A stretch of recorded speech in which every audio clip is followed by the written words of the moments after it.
प्रभु राम देव भगवान अल्लाह खुदा ईश आदि नाम एक ही शक्ति के हैं।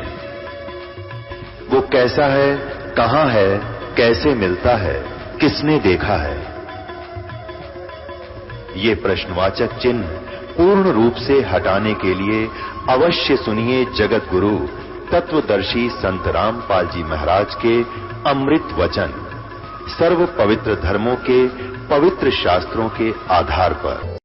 ईश्वर का नाम लेना था, परम पिता परमात्मा को याद करना था, जिसमें गीता जी भी उसी की तरफ इशारा करती है कि उस परमात्मा का ध्यान करो अर्जुन, तारा फिर दिल मरना हो है। उस परमात्मा का दूर रहा, हमारे से तो देवी देवता पितर बहुत ही ना निमटते। और गीता जी में बना कर रखा, हम फिर भी कर रहे। पता फिर गीता जी को क्या माना हमने? वैसे तो गीता जी जैसा शास्त्र नहीं है, कृष्ण जी जैसा भगवान नहीं, और एक बात उनका अनुसरण नहीं, तो सुखी गीत गा रहे हो, भगवान का मजाक उड़ा रहे हैं। मेरे जैसे ने कह दिया हुआ था पक्की, और भगवान कह के चले गए हुआ कच्ची थारी नजरों में। इन बातों का विचार करना चाहिए, जब जाके आप अपनी व्यवस्था को ठीक कर पाओगे। जा सतगुरु की मैं बनिहारी तो जामन मरण मिटाही। मैं उस गुरुदेव का ऊपर कुर्बान जाता हूं जो जन्म और मरण में मिटा दे। गुरु बहुत है, अपनी अपनी सीमा तक के वो सीमित गुरु हैं। अपनी प्रक्रिया में आपको मास्टर बना देंगे, लेकिन जन्म मरण को नहीं छुपवा सकते हैं।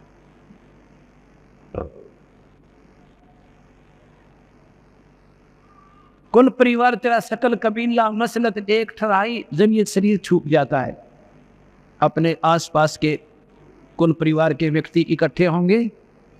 कोई तो नहला रहा है, कोई तो नहला रहा है, नवा रहा है, स्नान करवा रहा है, और कोई लकड़ियां दौड़ लग गया। किसी ने कपन बनाने की, अर्थी बनाने की तैयारी कर दी, और 1 घंटे के अंदर धर के उसका ऊपर और शमशान घाट को पहुंच गए। कुल परिवार तेरा सकल कबीला मसलत एक ठहराई। मसलत माने सलाह मशवरा, सबकी एक राय बन गई। उठाओ भाई और चलो शमशान घाट। उठाओ भाई, जल्दी करो, लकड़ी ले आओ, और घी ले लो, फलानी चीज ले लो, चलो। सबकी एक राय बन गई, अब मरगट पर ले चलो। कुल परिवार तेरा सकल कबीला मसनत एक ठहराई, और बांध पिंजड़ी आगे धर लिया, मरगट में ले जाएगी। अग्नि लगा दिया तो दलम्बा फूंक दिया उस ठाही। अब शरीर का तो गति होगी, शरीर तो फूंक दिया, अब गति किसकी रहेगी? जो शरीर के अंदर जो वस्तु थी, जो जीवात्मा थी। वेद बाद फिर पंडित आए, पीछे गरुड़ पढ़ाई। वो तो जा चुके हुआ तपस्या पे काल के मुंह में, और पाछे उसकी विलय गरुड़ पढ़ाई। गरुड़ भी पढ़ दिया। फिर क्या हो गया? नर से तीतु पशुआ की दे गंदा बैल बनाई। ये 56 भोग कहाँ मन बोरे, तो कुरुड़ी चरने जाए। अब 1 मिनट कभी भी दिन में विचार किया करो, अपने भोजन जब खान लगो और अन्य प्राणियों के आहार को 1 बजे किया दो। आपने वह रोटी खा जरूर लोगे, पर भगवान नहीं बोल सकते। और हम क्यों अब उन पशुओं को तो पशु ही मानते हैं, तो ऐसे पशु बने रहेंगे, और हमने मौज मारेंगे, फिर मनुष्य बन जाएंगे, और फिर ठाठ हो जाएंगे। ऐसा नहीं। कल बताया था कि बीबी पड़दर रहे थी, ड्यूटी लगे थी बार, कि नगन उगाड़ा करती है, गात उगाड़ा करती है, अर्पण कुतिया बाजार। ये परमात्मा का नियम है, ये बिल्कुल सत्य है। ये 56 भोग भोग कहाँ मन बोरे की कुरडी चरने जाई। और फिर के बनेगा? इतना प्रेत सला पजा बराजे पितरों पिंड भरवाई। फिर कहेंगे तुम्हारे जो पूर्वज है ना, वो पितर बने हुए प्रेत शिला पर रहते हैं, अब उनके पिंड भरवा दो, नहीं तो उनकी जुन्नी ना छूटे, वो मतलब मुक्ति ना हो, उनकी गति नहीं हो। अब पिंड भराने से क्या होता है, भूत जुन्नी छूट जाती है और गधा बन जाता है। इतनी गति पिंड भरवाने से होती है। भूत जुनी जा छूट है पिंड प्रदान करंत, गरीब दास जंदा कहे नहीं न भगवान दे। प्रेत जुनी छूट गई और फिर पशु जुनी मिल गई इसको। तो फिर कहते हैं जी हमारा पीछा छूटा, हमने सेद्या करता है, हमें नुकसान करता था, हमने तो गति करवानी थी, या गति करवाई उसको अपने पिता की या माता की। और फिर वो श्राद्ध क्यों निकाले, वही पिंड भरवाए पाछे।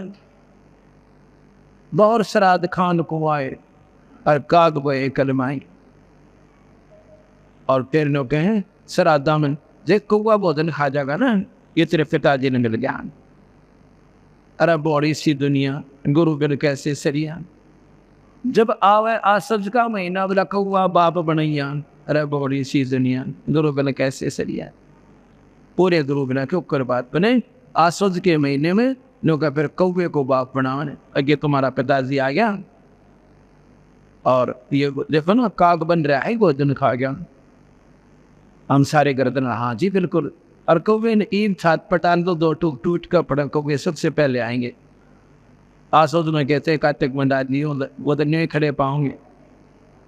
और चलो एक दिन अपने पिता की रोटी खवा भी दी, 364 दिन के खागा कर हुआ, एक दिन खिला दी, और 364 दिन के खाएगा वो पिताजी अपना। ये इसी आंख बांध रखी है, नीला तो खबर दिया। या तो तुम रोज ही काट दो कनाग, 5-4 रोटी तोड़े और छाछ पर पका दी, सब पक्षियों का मुंह पड़ा रोज कनाग तो। तो ये तो कौन समझावा इस बोले जगत में, बल्कि नाराज हो जाते हैं। बता सारी चीज़ा न बिसराव से तो बिसरानते नहीं हम, जो कि त्यों बता रहे हैं, ये शास्त्रों से प्रमाणिक बता रहे हैं आपको, को बाहर की बात नहीं सुनी। और शास्त्र अपने तैयार नहीं दिए, क्योंकि कुछ सीमित लोगों के पास ही विद्या का अधिकार था पाने का, आम व्यक्ति को नहीं था। एक समय की बात है, खड़ौली का जाट, उनका नाम निश्चल दास या कटौली दिल्ली के पास है, अफकर खोदे दो रहे हरियाणा में। और वो बहुत तीव्र बुद्धि के थे और संत आत्मा थी, पिछले जन्म की कमाई करनी थी। उसके मन में प्रेरणा होगी कि मैं संस्कृत पढ़ूं और शास्त्रों को पढ़ूं और दुनिया को समझाऊं। इन्होंने गुमराह कर रखा लोगों ने। उसने केवल पंडित ब्राह्मण को ही विद्या प्राप्त करने का अधिकार था। काशी विद्यापीठ में दूसरी जाति वाला वहां प्रवेश नहीं मिलता था, उसको दाखला नहीं मिलता था।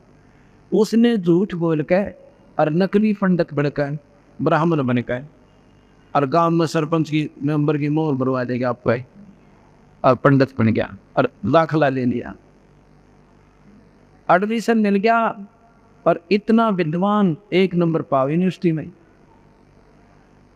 इतना मतलब प्राकांड उसका दिमाग चल रहा था, विद्वान बन गया। सबसे प्रथम श्रेणी में रहा है। जब उसने काशी विद्यापीठ की शिक्षा पूरी की, जब चलने लगा तो वहाँ के तो प्राध्यापक थे, मुख्य अध्यापक थे, प्रिंसिपल थे, उनके लड़की जवान थी, शादी योग्य हो गई थी। उसने सोचा ऐसा विद्वान बालक और होनहार और खूबसूरत, और क्यों ना अपनी कन्या का ब्याह इसका कर दूं। लड़की की शादी तो करनी ही नहीं है, और ऐसा बच्चा कभी मार नहीं खा सकता, खूब रोजी रोटी कमाओगा। क्यों? रोजी रोटी के लिए ही वो विद्यापीठ की, उसमें यही साधन था कमाई का। इन लोगों ने आध्यात्मिक वारक को रोजी रोटी बना ली थी। तो उसने जब वो निश्चल दास अपने गुरुदेव के चरणों में शीश झुकाने के लिए अंतिम विदाई लेने गया, तो कहने की गुरुदेव आशीर्वाद दो, आपका बच्चा सफल हुआ है। कहने लगा भाई कोई दक्षिणा नहीं देगा, अगर जो मांगो तो ले लो, महाराज जी शरीर भी आपका ही है, कहने का भाई वचनबद्ध हो जा। आक हो गया जी कि मैं अपनी लड़की की शादी आपसे करना चाहता हूं। अब या फंस गया धर्म संकट में, ना तो बनेगी थी बात। अब वो सहम गया कि बता भाई क्यों कर पार पड़ेगी तो बड़ा चाला है। कहने का गुरुदेव मैं एक सच्ची बात बताए थे। क्यों भाई और सच्ची क्यों ना बताओ? गुरुदेव का अगर तो सच्ची बताते हैं, सच्ची बताओ। मैं ब्राह्मण नहीं हूं, मैं जाट हूं कड़ौली का। और मैंने तो विद्या प्राप्त करने के लिए भाई संस्कृत भाषा को सीखने की मेरी रुचि थी और शास्त्रों को आम व्यक्ति तक पहुंचाना चाहता था। तो उस प्रिंसिपल का पारा और 100 का ऊपर गया, एकदम नाराज होगा। लाल आंख कर भी नीच तुच्छ तुच्छ जीव तो, और तुमने ऐसा जुल्म कर दिया, फलाना कर दिया, श्राप दे दिया। एक तो श्राप दे दिया कि तुझे रोज ताप होगा, पीड़ा होगी, बुखार बनेगा एक बार दिन में। और दूसरा तो वचनबद्ध है हकानी संस्कृत भाषा में कहीं प्रचार नहीं करेगा। अच्छा जी, अब आ जाए यहां से। उसने फिर संस्कृत भाषा प्रयोग नहीं करी सब सारियों में, शास्त्रों की जानकारी जरूर की, उसका प्रचार फिर संत भाषा में किया। वो दादूपंथी संतों की शरण में चला गया जो कबीरपंथ से ही संबंधित हैं। और वहां एक संत की शरण लेकर फिर उसने एक इतनी मोटी किताब बना रखी है शास्त्रों की के ही जितने भी उनमें अंश जिस प्रकार भी वो समझ पाए उनके आधार पर संत वाणी ने दोहों के आधार पर लिख दी, संस्कृत में नहीं लिखी। तो इस प्रकार इस सत्य मार्ग को असत्य में परिवर्तित कर दिया गया। सच्चाई का ज्ञान किसी को रहा नहीं, रोजी रोटी जिस प्रकार से भी प्राप्त हुई वैसे ही ट्राई करने लगे। एक समय की बात है, एक राजा ने अब जैसे जनता को मार्गदर्शन जैसे मेरे जैसे जो गाइड करेंगे ये बोली आत्मा तो उसी तरह पक्की हो जाएंगे। उन्होंने किसी ने बताया कि आप जो है कथा कराओ भगवान जी घर पर या जाप करवाओ गायत्री मंत्र का। राजा ने कहा कि ठीक है करवा लो। मंत्री को आदेश दे दिया कि रोजाना एक असरपी विद्वान को 2 गायत्री जाप करके जावे और या कोई भी कथा करे उसको 1 दे देना, चाहे वो जाप करे चाहे कि अपनी कथा पढ़े या कोई मंत्र करे, जैसे भी करे। तो एक पंडित विद्वान को, पंडित कोई जाति नहीं है, इस बात को बोलो कि तब जाकर के कबीर साहब की कड़वी दवाई अंदर जाएगी, नहीं तो कोई न कोई बात मन में बनी रहेगी कि महाराज जी तो पंडितों की क्रिटिसाइज कर रखी है कबीर साहब ने। कभी नहीं, पंडित की कर रखी है जिन्होंने गलतियां की। आम व्यक्ति पंडित नहीं है। जैसा कि मैंने बताया था हमारे दादा गुरुजी जाट थे छावला के, उन्होंने काशी विद्यापीठ से, अब तो सभी को वहाँ कोई ऐसी दिक्कत नहीं, कोई भी जा सकता है, तो सैकड़ों वर्ष से 50-60 वर्ष से ऐसा चल रहा है। तो वो 4 विषय के आचार्य हो गए थे और उन्होंने उनको पंडित जी के नाम से जाना जाता है जाट होते हुए। एक गुरुकुल खानपुर हरियाणा में गुवाना के पास है, उसके मुख्य प्राध्यापक को, मुख्य अध्यापक को, वो भी जाट होते हुए पंडित जी के नाम से जाना जाता है। सहदेव को पंडित जी के नाम से जाना जाता था। जो पांडवों का 5वां था उसको पंडित जी के नाम से ही जाना जाता। पंडित कोई जाति नहीं है। अब जैसे कोई वैद होते थे, वैद और अच्छे वैद होते थे, उसके बाद उनके वंशजों को वैद कहने लगे, सारा थी वैद, और सब ने अपने पीछे वैद लिखना शुरू कर दिया। फलाना राम है, मनसाराम वैद, आसाराम वैद, इस प्रकार। और दवाई जानते को ना पेट के दर्द की भी, और वो भी पीछे वैद लिख रखा। तो वह वैद नहीं है, वो तो एक परंपरागत एक समूह का एक प्रतीक बन गया है। ऐसे ही जो संस्कृत के श्लोक में भी ना जानते वो भी पंडित का नाम, उनको भी हम पंडित जी कहते हैं। और वो भी गर्व करते हैं अपने ऊपर के हम पंडित जी हैं। वो उनकी नादानी है, वो पंडित जी नहीं है, वो तो आम व्यक्ति है, आम नागरिक है। अपना जैसे भी आम व्यक्ति अपना पेट भर कर रहे हैं, वो ऐसे ही रोजगार कर रहे हैं, वो पंडित नहीं। और वो इनसे मुँहता होंगे इन बातों से, तो उनकी नादानी है। ये तो उन मार्गदर्शकों को जो दुनिया को गुमराह करते हैं और ठीक मार्ग नहीं बताया। स्वरूप झांसी पंडित पदवी हुई थी, ये बहुत नेक आत्मा थी। वो इसको रोजी रोटी नहीं बनाया था, वो अपना सत ढंग से जितना वो जानते थे उनको जाप बता दिया करती थी, ये जाप करो भाई, ये मंत्र जपा करो, और अपना करके कमाई वो अपना पेट भरते थे। उसके बाद महिमा इतनी बढ़ गई उनकी कि आम व्यक्ति पंडित जी बढ़ गया, काख में पहुंची थी और मैं भी जाप कर दूंगा, मैं भी जाप कर दूंगा, और पैसे के छाप आधारित हो गई। राजा का जाप हुआ, और एक काशी से पढ़कर बहुत तगड़ा विद्वान आया पंडित जी। राजा के हुक्म से वो अच्छे से अच्छे विद्वान की तलाश की गई, तो पाया कि एक विद्वान अभी काशी विद्यापीठ से और बहुत ही अच्छा विद्वान बनकर आया है, उसको लाओ। काशी जी पढ़ कर आया, उसको बुलाया, उसको कहा कि ऐसे ऐसे 1 हफ्ता 10 दिन या 15 दिन हमारे घर पर कोई मंत्र जाप करो, वो तुमने देखना है क्या करना है, चाहे कथा करो चाहे जाप करो, कुछ भी करो, हमारे घर में शुद्धि होनी चाहिए। अब वो पंडित जी जावे अपना जाप करे, मंत्री उसको एक असरफी दे दे, वो असरफी डाकर अपनी पत्नी को दे दे, और पत्नी समावे नए सूट और रोज बुधनी बदले, और फिर जाओ पानी लेने, पूरा सारी इकट्ठी हो। वह औरतें पूछा कर आए, यू कद बनवाई, ये कद लाई, कितने लाई, थारे घर से लाई, थारे पीढ़ी मिल जा, ये सारी बूझ लिया करे 2 मिनट में। तो वह वही मारा है ना, राजा का कथा कर जाकर पंडित जी एक असरफी दे दे, सब मो दोहरी से मारी। अब वो दूसरी सुने थी, उसने अपने पंडित जी तय की, अपने पति देवता कि आप भी पंडित जी हो और जाइए जाप करके आओ, और देख फलानी के घर वाला रोज एक असरफी डाओ से।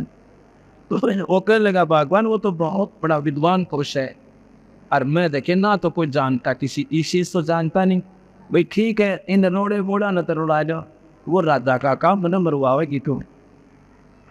तो वह नहीं मानी, जो बोली तो और दिन आता अपनी डींग मारा करता, और आज क्यों ना जाता, तो 2 पीसे मिलन का टेम आ गई तो नौका मैं जानता को ना, उन्होंने सोचा दे भगवान ना मानती तो जाऊं। अब जाता है, वो अपनी कथा कर रहा है, विद्वान पुरुष, उसने कहेगा बेरा खाने उल्टी से किताब पकड़ रहा,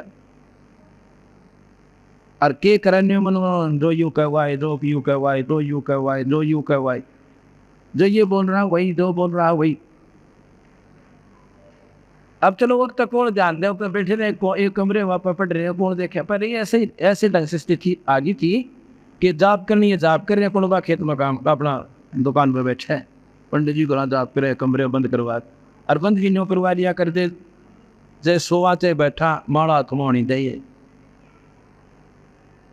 लेकिन वो जो सामने एक असरती उसको मिल गई, नेक मिल गई उसको, और विद्वान पंडित का जी अंदर ही अंदर जलन हुई, बड़ा चारे की बात हुई। मैं तो इतने दिन विद्या प्राप्त करके यार ये कुछ जानता ना, पूछता किताब यूटी पकड़ रहा बोचे, और यू नो का जो यू का वो, जो यू का वो, और इसको जो सब मिल गई है। अगले दिन तीसरी ने संस्कार दिया, अब तुम भी जा। ओ विनाटा भगवान मैं तो कति अनपढ़ सो, वो तो दूसरा भी ने थोड़ी बहुत कुछ जानता होगा, और वो एक तो जमाया कति विद्वान पुरुष है, और मेरी दाल वहाँ गले नहीं, तो वह लागी लड़न तुम तन्यों से फलान से 2 पैसे मिलने का टेम आओ, जब तुम न्यू करा करें कर जी को ना, उन्हें सोचा यार रोज लड़ाई रखेगी, चालन देखी जाएगी, एक कमरे में बैठना के किशन बेरा पट्टा है। वो भी चला गया, वो कहता है अपनी कथा कर रहा है, दूसरा कहता है 2 यू का वही, 2 यू का वही, 2 यू का वही, और तीसरा नौका कब तक नंबेगी, कब तक नंबेगी। कब तक सूत पे ठहरा रहना, कब तक नम बहेगी, कब तक नम बहेगी, दूध तो पड़ेंगे। अरे तो जी फिर चौथी ने सुस्कार दिया, ये वो तो सांध नहीं का सर पी सब न मिल जाए, शाम को तड़के नहीं कपड़े बदले। वो चौथा भी नो बोला भगवान तो मरवाओ की बने। अब ला नो के था वो देखिए वो सा पट रहा, वो भी तो जाए से दूसरा। अब अच्छा वो भी गया था, आप अभी जाओ सुधे। और चौथा भी दिन मैं भी कथा करूंगा, बैठ जाओ उस कमरे में। राजा के घर में क्या कमी हो सके, और धार्मिक राजा था, ज्ञाता महात्मा, अच्छा लाभ होगा। पहले वाला अपनी कथा कर रहा है और दूसरी वाला कह रहा है जो ये कहता वही, जो ये कहता वही, जो ये कहता वही ठीक। तीसरा कहता है कब तक नम भेगी, कब तक नम भेगी, कब तक। तीसरा कह नंबर दे इतने नंबर, तीसरा नंबर नंबर दे इतने नंबर बंडे रहो। तो जब वो समापन हुआ उससे पहले दिन तो उस राजा का आना हुआ जिस दिन समापन में। उस विद्वान पुरुष ने जो काशी विद्यापीठ में पढ़ कर आया था उसने शिकायत की, क्योंकि राजन यहाँ पर तो खल और खांड का एक भाग लग रहा है। अक्के बात भाई कि मैं हूँ काशी विद्यापीठ से पढ़ा हुआ विद्वान पुरुष और ये तीनों अनपढ़ बैठे थे, इन ना बेरा क्या है का भी, और इनको भी बराबर हमारे जो मेरे समान इनको वो दक्षिणा दी गई है रोजाना। अब राजा ने मंत्री का नाटका डी भाई क्यों सन आपने क्या देखा यहाँ पर। अब मंत्री फंस गया भाई। मंत्री बोला जी मैं पता करता हूँ भाई के बात समझते विद्वान दिखे थे सारे, मैं पता करता हूँ क्या कान, अब पता करो, अरे नहीं तो आपको जो हाँ बस सजा दो। अब वो मंत्री फंस गया, उसने भी बीच में चला करना पड़ गया अपना भी। नो बना तुम बेवकूफ नो बताओ कहो थे कि नो बोला जी मैं तो अपनी कथा करूं, और ये नु कहता है दो तो कह दो वही, दो ये कह वही। अच्छा तो कह दे आप क्या कह रहे थे। बोला यूं नो कहता कब तक नम बैगी, कब से नम बैगी। अरे तो भाई बोला यूं नो कहता जी नंबर दे इतने नम बैगी, ये तो माया लुटना रहे यार। तो मंत्री बड़ा विद्वान था, और ला रिया था। तू क्या कथा कर रहा था। अकबर रामायण पढ़ रहा था, प्रकरण चल रहा था, वे रावण सीता उठा ले गया रामचंद्र जी से वन से अरे के। तो राजा बुला लिया जी ऐसी है बात मैं बताता हूँ क्या। ये कथा कर रहा था कि रावण सीता उठा ले गया, और वही बात तो थे बार बार कह लो थे, उसको एक बार कह लो, बात वही है जी, उसका लाभ उतना ही प्राप्त होता है। जैसे एक श्लोक है, रावण मांगन गया सुन ताते लंक बही जरूर। अगर इसने पढ़ ले तो सारी रामायण को पूरी छटोरी का लाभ हमें मिल गया। रावण मांगन गया सोन और ताते लंक बही जरूर, पूरी रामायण हमारे कंप्यूटर की दिमाग में बोल दी। ये तो पढ़ रहा था कि रावण सीता ठा ले गया, और ये न्यू कहता थी दो ये कह रहा बिल्कुल ठीक है। नो सोच लो इसका सेकंड कर रहा था, यू कथा कर रहा था, नो सोच लो ये इसकी भी कथा गेन हो गई। चलो भैया अभिमानी, पर यूं ठीक है था कब तक नम बैगी, कब तक इनको बैगी। ये न्यू कह रहा था रावण तना जुल्म तो कर दिया, पर कब तक तेरी पार पड़ेगी, सीता ठा कर ले रहा। ये न्यू कहता भाई कब तक नम बैगी, रावण तन गलती कर दी। और यूं क्या था भाई, ये नो का था नंबर दे इतने नंबर। रावण के मन में नो थी माँ और देखी जाएगी इतना सा नंबर, इतना तो नंबर दे आगे देखूंगा देखी जाएगी जो, क्योंकि सभी इस बात पर सेट है आगे की देखी जाएगी। चोर चोरी करता वो भी न सोते देखी जाएगी। तो यूं नो कहता भाई नंबर दे इतने नंबर, नंबर दे इतने नंबर। रावण नो सोच रहा था और बक्कल उतरा उसका आख्या। क्यों भाई कि मैं फर्क पाया इसमें, तो वो नाटक में मैं नो नहीं सोच नो नहीं कहूँ उठा बेटी तो वह गलती होगी। तो दूसरा इसमें एक कारण और बताते हैं कि राजा के लगे दूसरी कहानी। तो इस प्रकार अब हमने इसको रोजी रोटी का कारण बना लिया। एक समय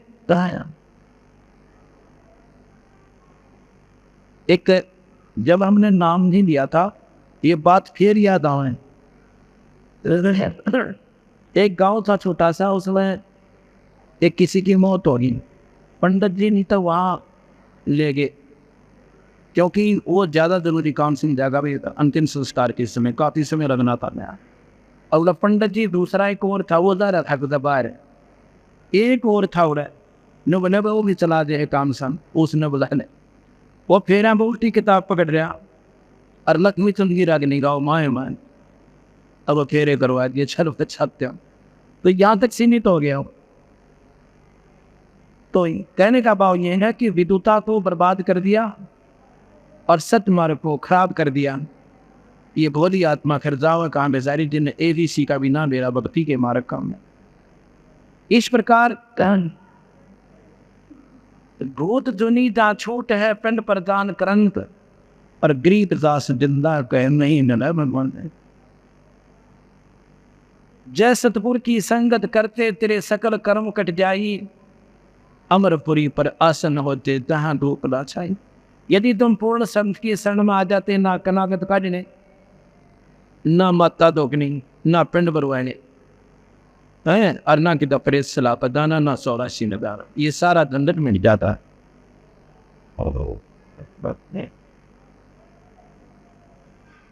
अब हम जितने भी हमारे कबीर पंथ अब संबंधित हमारे से हुए हैं, ना तो हम कोई कनागत निकालेंगे, अन्ना की माता धोकन जावांगे। किसी प्रकार की ये प्रक्रिया हमारे से नहीं होगी, और किसी प्रकार ना कोई हमारा भूत बनेंगे। हम सीधे या तो सतलोक जाएंगे या पुनर्जन्म मनुष्य का ही होगा, जब तक मुक्ति यहाँ से नहीं होगी।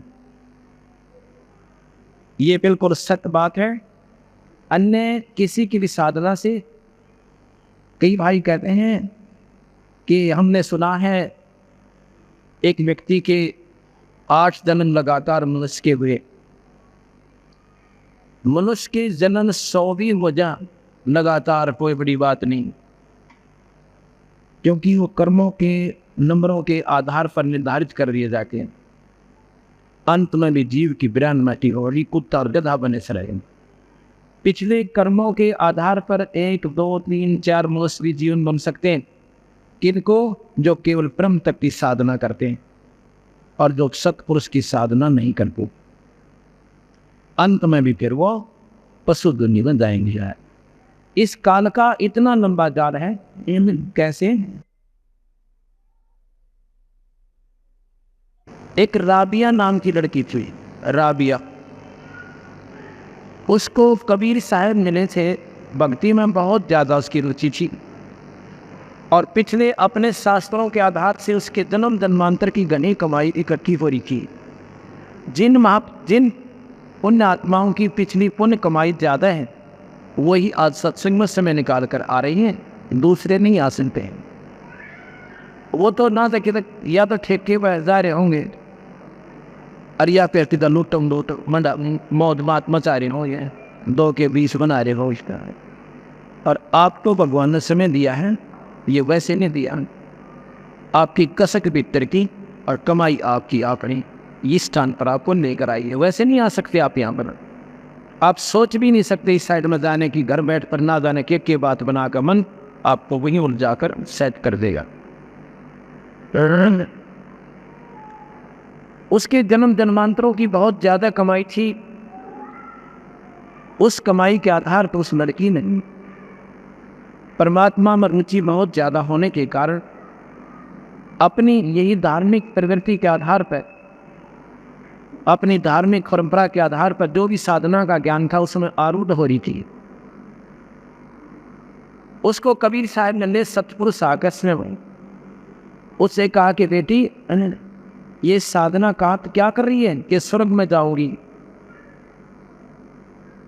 बेटी स्वर्ग में जाकर के फिर क्या करेंगी? अब मौज मारूंगी, कितने दिन मारेगी वो मौज, ये भी सोची कदे। अब जी मौज कितने दिन मारूंगी, स्वर्ग में रहूंगी, अब ना स्वर्ग में नहीं रह सकती। स्वर्ग के अंदर इतने दिन रहोगे जितने तेरी पुण्य कमाएगी, उसके बाद नरक में भी जाएगी और फिर 84 में जाएगी। ये कान बने का चांस है। वो सारी कहानी सुनाई जो मैं सुनाने लग रहा हूँ आपको परसों से। उस लड़की का बात समझ में आ गई। न बोले जी मैंने फिर मेरा रास्ता बदल दो, अगर नाम ले बैठी। उस परमात्मा का ध्यान धरो।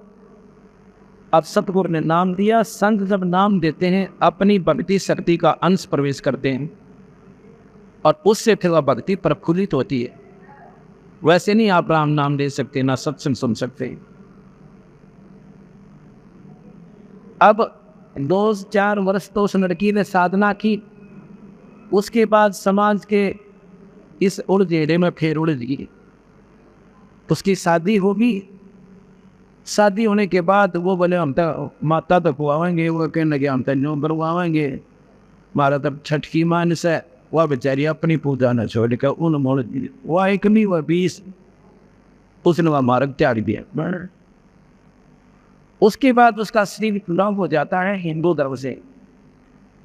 फिर वो मुसलमान धर्म में राबिया नाम की लड़की बन जाती है। भगवान के घर में हिंदू मुसलमान नहीं है, ये हमारी चौन सा ना पदारक्षी। परमात्मा के घर में ना कोई हिंदू है, ना कोई क्रिश्चियन है, ना कोई मुसलमान है और ना कोई जाति और पाति। एक जीव है उसकी संज्ञा में और उस जीव का जहाँ संस्कार उसी व्यक्ति के साथ जोड़ देगा, चाहे वो मुसलमान घर में है और चाहे वो क्रिश्चियन के घर में है, चाहे हिंदू और सिख के घर में। उस लड़की का फिर मुसलमान घर में जन्म हो जाता है। मुसलमान तो बाद में बने हैं, पहले कोई हिंदू और मुसलमान नहीं थे। पहले आर्य पुरुष होते थे। आर्य का मतलब श्रेष्ठ जीव। श्रेष्ठ कैसे थे? हमारे समाज में हुक्का बीड़ी शराब तंबाकू बिल्कुल नहीं था। यदि कोई शराब मांस तंबाकू प्रयोग करता था उसको गांव से निकाल दिया करते थे और उसको कमीन कहते थे। अपने ही घर के व्यक्ति को, अपने ही भाई को या चाचे को, और जो ऐसा नहीं मानता था 2-4 बार अलंठ करते थे। नहीं मानता था, अपने आदमी से बात नहीं आता था, समाज के प्रदूषण के डर से उसको घर से निकाल देते और वो जंगल में जाकर दारू भी पीता रहता था, मांस भी खाने लग जाता था, फिर राक्षस कहलाते थे। उसको कमीन कहते थे। कमीन कोई जाति नहीं है, ये कर्म कोई भी कर रहा है वही कमीन कहलाता है, चाहे किसी जाति मदद से नहीं।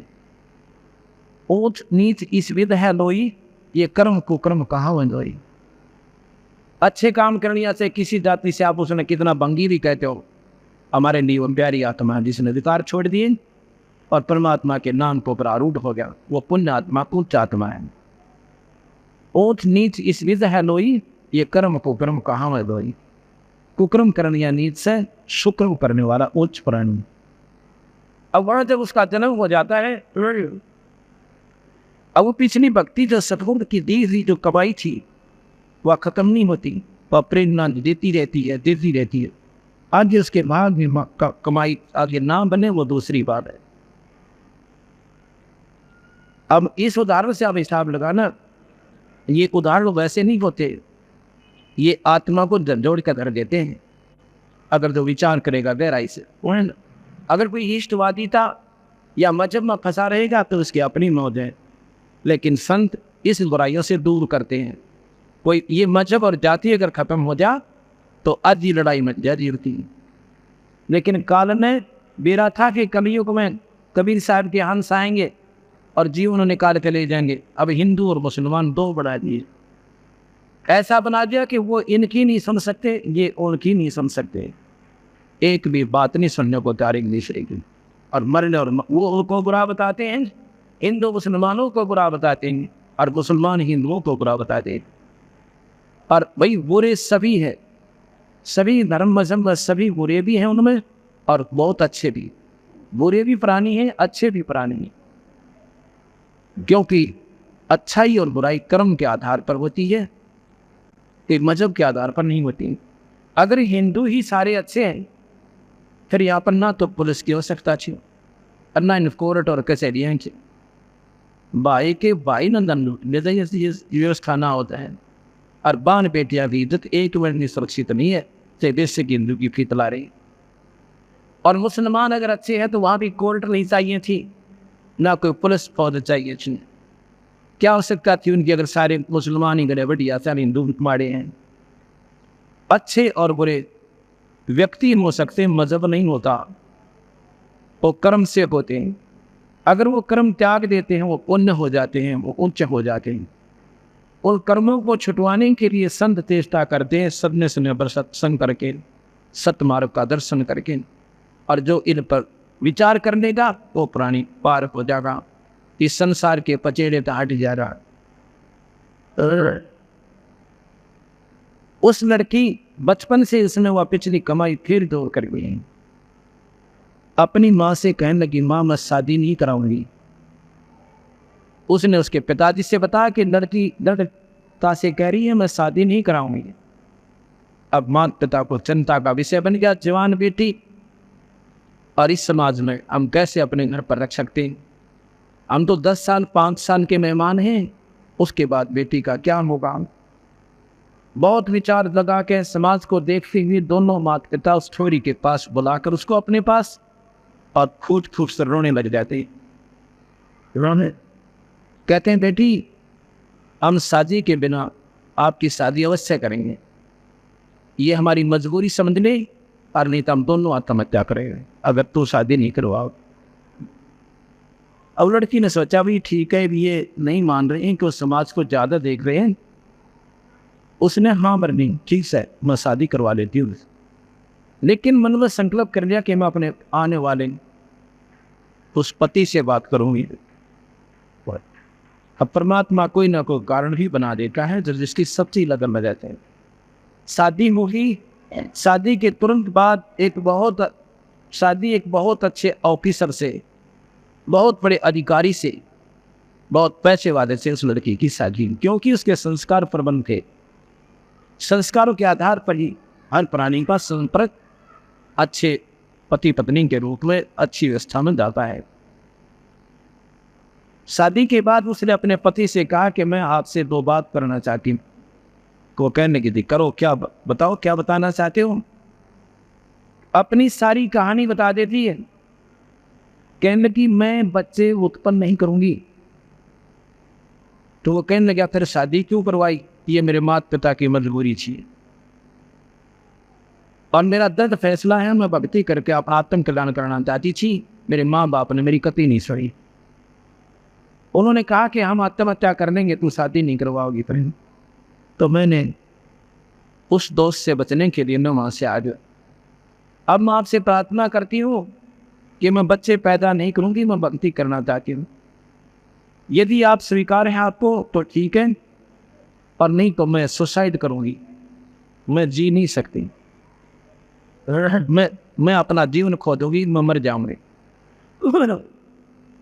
ये मेरा अंतिम फैसला समझ लेना। तो उसने सोची भाई मैं क्यों खाम खा इसके इसी पुण्य आत्मा के लिए बाधक बनो। वो कहने लगा फिर एक बात सोच लो, समाज हमारे लिए, इज्जत मेरे लिए, घर से बात नहीं जान दूंगा, तेरा न्यारा मकान बना दूंगा और 2 नौकरानी छोड़ दूंगा तेरे लिए, पर रहेगी तो मेरी बहन के रूप में मेरी दृष्टि में, और समाज की दृष्टि में तो मेरी पत्नी के रूप में रह गए। बड़ी मन मंजूर है। पर 100 शुक्र मनाए अल्लाह के खुदा जे भगवान है, अल्लाह आप दूर नहीं हो, आपने बड़ी छड़ी मेरी। उसके बाद पति बहन और भाई की तरह उन्होंने अपना जीवन निर्वाह किया। उसने अपनी और शादी करवा ली। मुसलमानों में कई शादियां हो जाती, और उस राबिया के पास जाके और घंटों तक वो परमात्मा के बारे में विचार सुना करता था। बहुत धार्मिक प्रवृत्ति का व्यक्ति था। एक बार क्या हुआ, जब वो 50-55 से ऊपर आयु की होगी, 60 के करीब, मुसलमानों की परंपरा में जैसे अपनी अपनी परंपरा में सबने निर्धारित कर रखा है कि बुढ़ापे में जो हज करे आवे मक्का मदीना जाकर उसकी मुक्ति निश्चित है, और जो वही मर जावा तो गणा बढ़िया, वो तो सीधा स्वर्ग में चला जाता है। ऐसी उनकी धारणा है, और संतों के आधार पर ऐसा नहीं है। तो वो कहने लगी थी मैं हज करना चाहती हूँ। वो कहने लगा थी बेशक जाओ। राबिया कहने लगी मैं हज करना चाहती हूँ, अगर आपकी इजाज़त हो तो मैं जा सकती हूँ, और जा सकती है, और जा सकती है नहीं, तेरे लिए बैलगाड़ी जुड़वा दो इसी भगवान आत्मा के लिए। अगर नहीं मैं तो पैदल जाऊँगी, मेरा मन मान से पैदल जाऊँगी। अगले वो तेरी सलाह है, नहीं तो तेरी सारी व्यवस्था करवा दूंगा। अगले मैं पैदल जाऊँ। और भी जा रहे हैं। उसने देख लिया कि ये तो घर से बाहर भी नहीं निकली 50 साल में, 40 वर्ष में, और मैंने कितना सही दिया, मैं भी बात करती नहीं देखा इसको, हाथ खड़ी कर दी कि आप जा सकते हो महात्मा। चल पड़ी। चलते चलते रास्ते में तो काफी दूर जब आ लिए तो एक जंगल के अंदर एक कुतिया तो थी, प्यासी खड़ी थी, और छोटे छोटे मासूम बच्चे इसके रो रहे थे। इतनी प्यासी थी, अगर उसको पानी नहीं मिले तो वो मर जाए। एक बार राबिया के पैरों में आवे और फिर भाग कर कुएं पर जावे, फिर राबिया के पाँव में आवे, फिर भाग कर कुएं पर जावे। राबिया समझ गई, राबी समझ गई कि इसका ये प्यासी बहुत है। जाकर देखती है वहां कोई बाल्टी नहीं, कोई नेजू नहीं, कोई रस्सा नहीं है, ना कोई पात्र आसपास रखा है। गांव वहां से 3-4 कोस से नजदीक कोई नहीं, और बाहर सुनसान जंगल में एक कुआं था। उधर देख रही है उसके मासूम बच्चे। अगर ये मां मर गई तो ये बच्चे भी गेल मरेंगे। ऐसे कहते हैं दया बिना दरवेश कसाई। अब देखियो, तो वो भी मुसलमान थी। मुसलमान जो मांस छू है नहीं है, जो मुसलमान की परिभाषा है मांस के हाथ भी नहीं लाओ मुसलमान हो तो। और मांस बकैसो बोला, वो नादान आत्मा जो मांस खाता वो मुसलमान नहीं है। तो उस लड़की ने ऐसा बोला भी ये पानी नहीं पिया, ये मां मरे इसके बालक मरे। या दया होती है दरवेश माने साथ हो, जिसमें दया नहीं वो संत नहीं, वो नीच आत्मा है। उसने क्या किया, अपने बाल पाड़े। उस लड़की ने लंबे लंबे बाल थे, राबिया ने पाड़ के सारे बाल, और सैकड़ों फुट नीचा पानी होता था पहले, 100-125 फुट नीचा पानी होता था, बहुत गहरा। और उन 4-4 बालों की रस्सी बनाई, 5-5, 7-7 बाल इकट्ठे करके बना के रस्सी, और अपने कपड़े का निकालने पहले मोटे मोटे कपड़े पहनती थी, पहना करते थे सभी खादी टाइप के। उनको लपेट के उनमें बांध कर उन कपड़ों को कुएं में डबो दिया।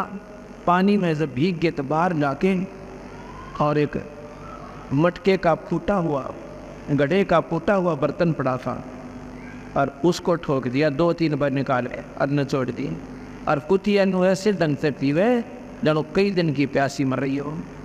साथ में उसके बच्चा ने नहीं पिया, और फिर सारी लहू लोहान होगी। अब न्यू तब बाल फाड़ा तक में स्वाद दिया। और ये जैनी भाई वो ये पाड़े बता कोई बात हुई,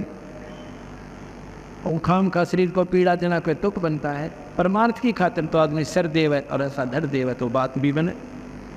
अब ये काली तो मानेंगे, लेकिन सच्चाई बहुत कड़वी हुआ करे, क्योंकि हम सच्चाई कहने के लिए आए। लिपा पोती करते संतान गणे दिन हो गए, लिपा पोती तो बात या बना कोई। अब उस लड़की ने क्या किया, अपने ने जैसे खून लग रहा था, वो गीले कपड़े लपेट नौकर के साथ सो, और निकाल फिर वो कपड़े धो के अन्यों के गिले पहन के, और चादन की तैयारी करती है।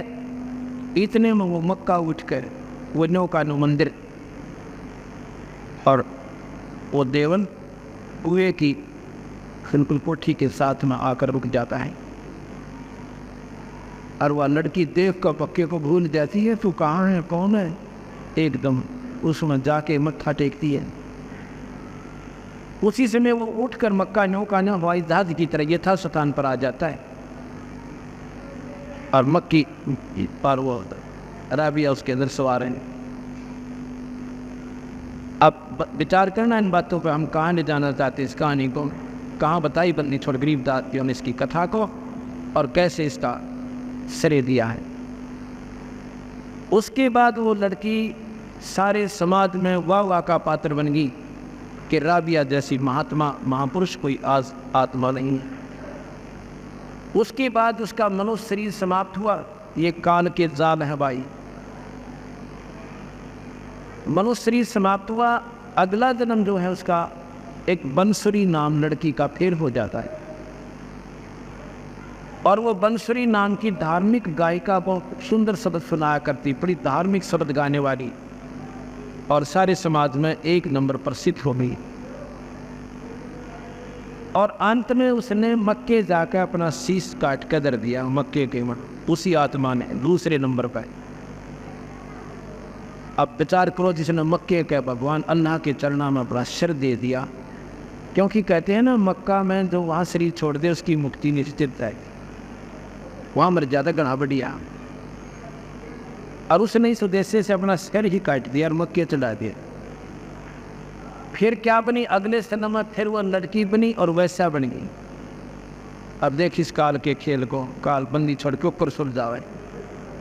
अगले तीसरे जन्म में वो ही आत्मा जो पुण्य आत्मा और जिसके लिए मक्का उठकाया गया और जिसने सिर भी चढ़ा दिया अपने अल्लाह के चरणों में, ये काल निरंजन है भाई, ये ब्रह्म है, ये बेचून भगवान वही है। अब उस लड़की को वैसा बना दिया क्योंकि वो कर्म और बाकी रह रहे थे, दो भोगने थे उसके, और वो भी जन्म उसका पूरा हो गया। अब उसका मनुष्य शरीर के नंबर का समय कितना रह गया था? 12 वर्ष का।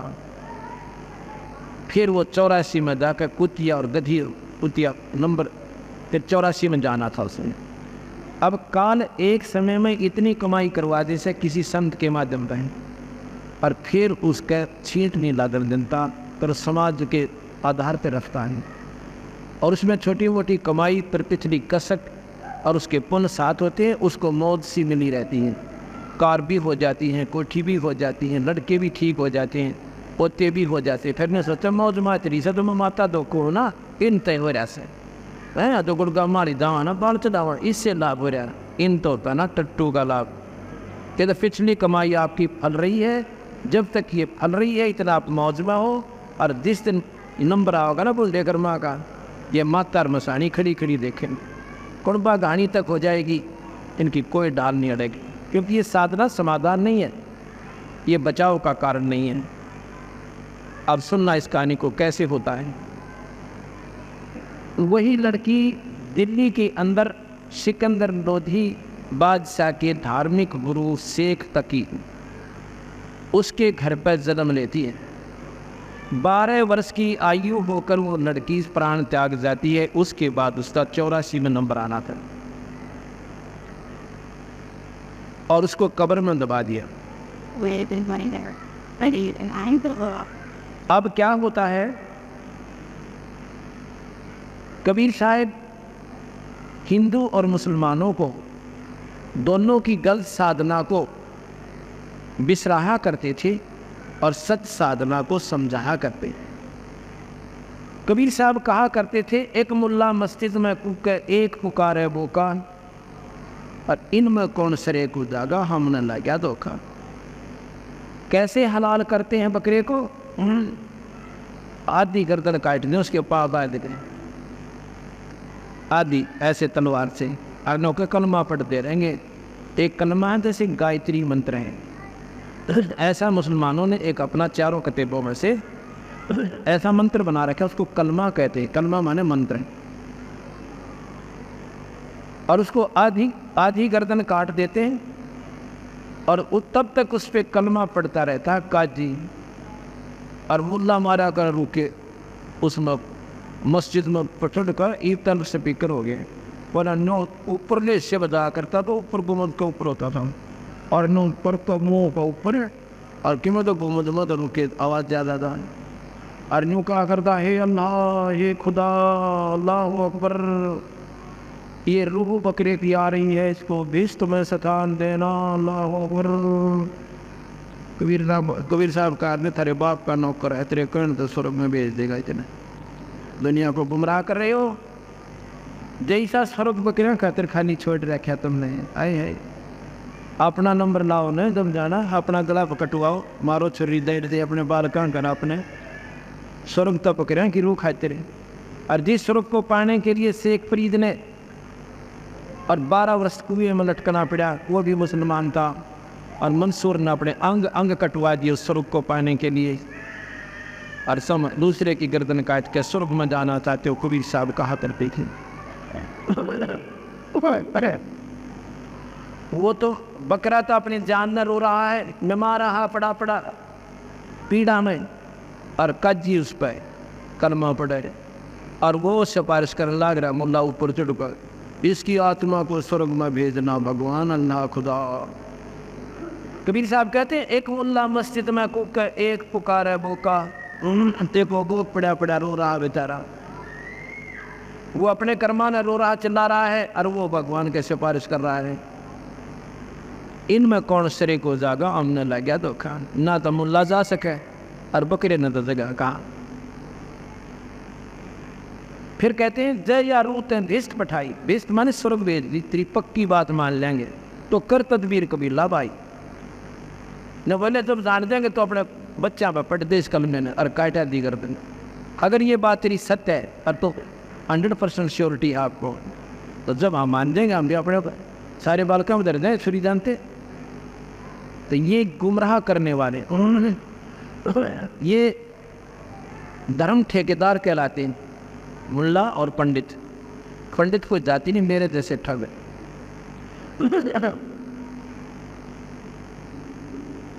तो इस प्रकार जय आरोत है भिष्ट पटाई कर तकबीर कबीला भाई। फिर कहते हैं गऊ अपनी अम्मा है, गऊ न काटे, इस पर छुरी मत बहा, गरीबदास की दूध ने सब ही आत्म खा। अब कहते हैं तुम गऊ को मारकर मांस खा लेते हो, ये तो कर दिया एक बार ही फैसला।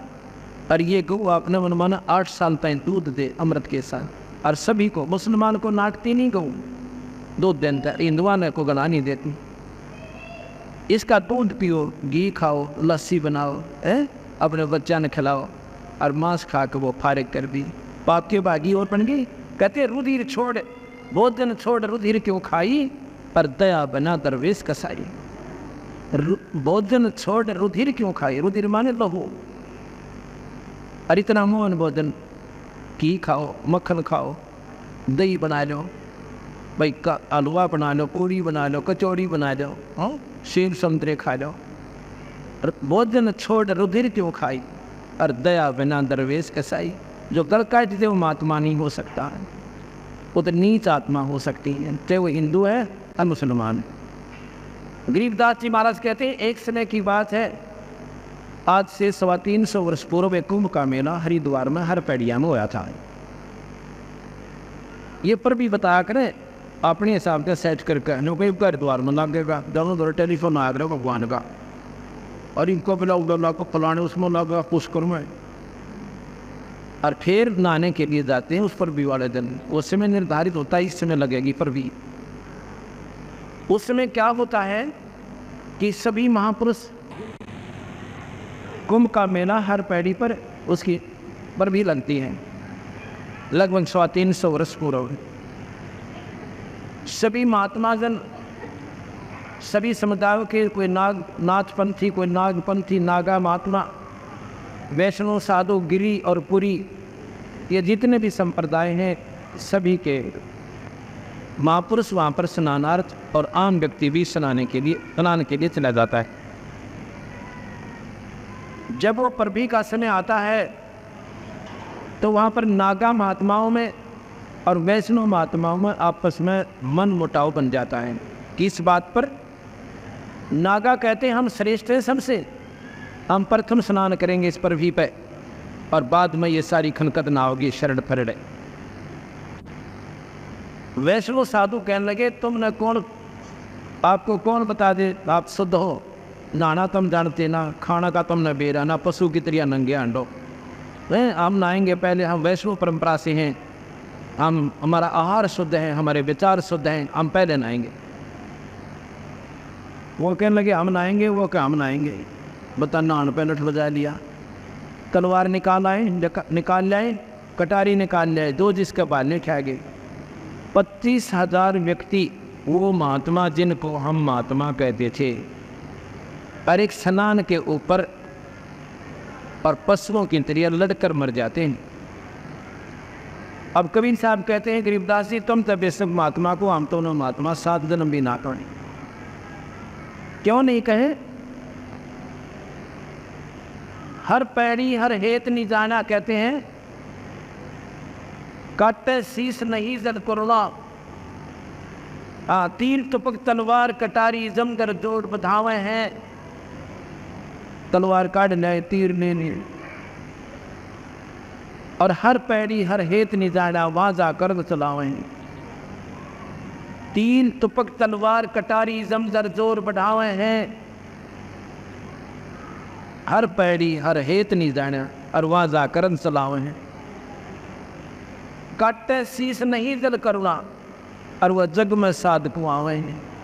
और जो नर उनके दर्शन जा, उनको भी नरक ले जावें। ये भी वैदा है। अब विचार को इन बातों पर कि वो महात्मा हम समझा करते कि महात्मा हम किसने माना जिसका कोई विशेष आडम्बर सा गात पर हो शरीर का, या तक लाल कपड़े हों जरूर, ये तो प्रथम पहचान से हमारी। दूसरी बोड़े सोड़े बाढ़ हों, ओड़े बोड़े ना तो ढाती जरूर बटा रखी हो, 5-5 तेरांगा, या 2-4 तिलक ला रखे हो, 5-7 माला गल में हो, कान पड़वा रखे हो, चमटा ले रहा हो, या तक कति वस्त्र ना हो, शरीर पर घना काम मिले, और होते एक लंगोट हो। ओहो महात्मा के वो बच्चा वाला कैसे। ये हमारी डेफिनेशन हमने बना रखी है संतों की, ये परिभाषा हम जानते हैं, ये इस पर हम आधारित होते हैं। अगर ऐसे संत बनते हैं, कान ये बहन बेटियां सारी पढ़वा रही, हम भी पढ़वाना 2 मिनट लगेंगे, तभी देर नहीं लगे। और 6 महीना में बाल डांडी भी सड़के भी इतने बड़े बड़े हो जाएंगे, और 10 रुपया कर रहा होगा, सफ़ेद कपड़े हम देगा अपना मौत मारे हो गया महात्मा। फिर क्या देर लगी, जन्यो महात्मा बना, फिर बात पर नहीं बनाई सर। ये संत कमाई से बनेगा, ये वस्त्र परमात्मा के पाने में कोई सहायक नहीं है। अगर लाल पीले पैर रहते या कति मुंड मुंडान तो भगवान मिलता हो, इनसे नहीं, परमात्मा मिलेगा नेक कमाई था, यानी भजन की कमाई सी, और सही पद्धति वे ऑफ वर्शिप हमारा ठीक होगा। किसी वस्त्रों में, चाहे पैंट कमीज में, और चाहे भाई किसी कपड़े में, बहन बेटियां किसी कपड़ों में, और चाहे भाई अपना धोती कुर्ते में, और चाहे कुर्ते पजामे में, नाम ठीक हो, गुरु ठीक हो, और आपकी नेक नीति से गुरु मर्यादा बनी रहे, आपका बेड़ा पार से। अगर ऐसा होता तो कबीर साहब का नंबर कद आता। अपना कपड़ा बनाया करते थे, और अपने वो बेले बच्चों को, क्या नाम है उनका, पालन पोषण करते थे। और गरीबदास जी छुड़ाने में जमींदार थे, समाज के आधार पर जाट जाति संबंधित थे, लेकिन संत जाति को नहीं मानते, और समाज फीत तारता नहीं। वो जमींदार थे, बाल बच्चेदार थे, 2,500 बीघे जमीन थी। परमात्मा को पाया और ढोल के टंके पर इतना मोटा शास्त्र बनाकर चले गए। यदि उन्हीं पुरुषों को परमात्मा मिलता है तो जंगल में जाते हैं, कान पड़वा लेते हैं, तो अपना नंबर तो कभी भी ना हो, हम तो खाम खा डरे डोहा करें। और जबकि प्रमाण मिल रहा है कि गरीबदास जी कहते हैं हम कितने नादान हैं। महात्मा की परिभाषा हमने क्या बना रखी है। एक भक्त कहने लगा जी, हम एक बार ना धार्मिक यात्रा पर गए थे, एक जंगल में झोपड़ियाँ गली हुई थी, वहाँ चले गए। हम उन संतों के दर्शन करते थे, उनका पूजा पाठ करते थे, सभी के घूम रहे थे।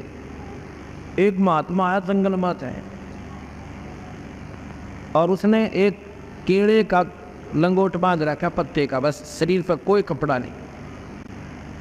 और जब हम नज़दीक आए ना, हमने देख कर दांत ठोक दी, उल्टा भाग गया, और बेरना की तो गुफा बना रहा था, उसमें जाकर छुप गया। ने बोला जी ने वो पा जाता ना, हमारा बेड़ा पार था। बताओ, ये बुद्धि हमारा काम करती है। गरीबदास जी महाराज क्या कहते हैं कि केले की कोपीन है और फूल पान फल खाही, पत्ते तोड़ कर खाओ, फल तोड़ कर खाओ, और केड़े की कोपीन बना रखी, लंगोट बांध रखा। नरक का मुख नहीं देखते तो बस्ती निकट ना जाए। उनको जिनको तुम महात्मा मानते हो वो जंगल के रोज हैं तो मनुष्य बद के जाए, और निस्तर करें उजाड़ महीनों परमात्मा पावन आई। ओए भाई, वो तो जंगल के रोज हैं जो आदमी तो डर के भागे, वो संत नहीं है। परमात्मा को पाने के लिए आप घर में रहिए और अपना नाम ठीक जाप करते रहिए, अपने बच्चों का पालन पोषण कीजिए और परमात्मा को पाइए। ना पाओ तो हमें बताइए, अब हम आजमा कर देखो 5-4 वर्ष इस ईश्वर की प्रक्रिया को। अब यही हमारे समझ में नहीं आती, हम पाखंड को ज़्यादा पसंद करते हैं। एक समय की बात है, पाराशर ऋषि ऐसी धारणा बना के कि मैं तो तपस्या करके आऊँगा, शादी होते ही अगले ही दिन, शादी होते ही उसी दिन प्रस्थान कर जाता है। उसकी पत्नी कहती है कि एक बात बताओ, क्यों तो शादी करवाओ थे, और ईब कहाँ जा रहे हो? कि कहने लगा मैं भक्ति करूँगा और भक्ति अच्छी साधना करके फिर संतान उत्पत्ति करेंगे, वो संतान अच्छी होगी। तो वह ने बोली शादी ये बात में करा देता, फिर पहले की जरूरत थी करवाने कितने, पहले अपनी साधना कर लेता। वो बहुत आग्रह करती है पर नहीं मानता है। आखिर में ये कह देता है कि मैं साधना करूँगा पर बीच में अपनी बीज शक्ति मंत्रित करके भेज दूँगा, उसको तो प्रसाद मिलाकर खा लेना, तुझे संतान उत्पत्ति हो जाएंगी, अगर संतान ही चाहती है तो। इतना मानना तो ठीक है जी, आपकी मौज।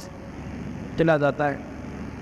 15, 16 वर्ष, 12 वर्ष तक जंगल में रह कर खूब साधना की, और ये मान लिया कि तेरी साधना प्रफुल्लित होगी, अब तू मार नहीं खा सकता, इंद्रियों पर कंट्रोल हो गया, ये सोचकर चल पड़ता है।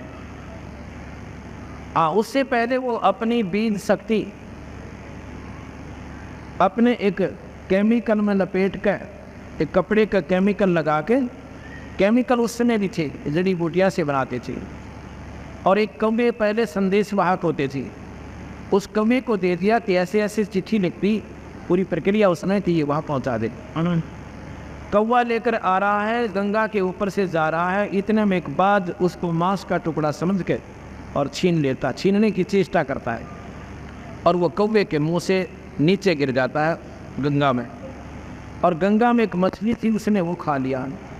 उस मछली में एक लड़की उत्पन्न हो जाती है, उसको एक भीमर मछलियाँ पकड़ने वाला और साथ में नाविक भी था।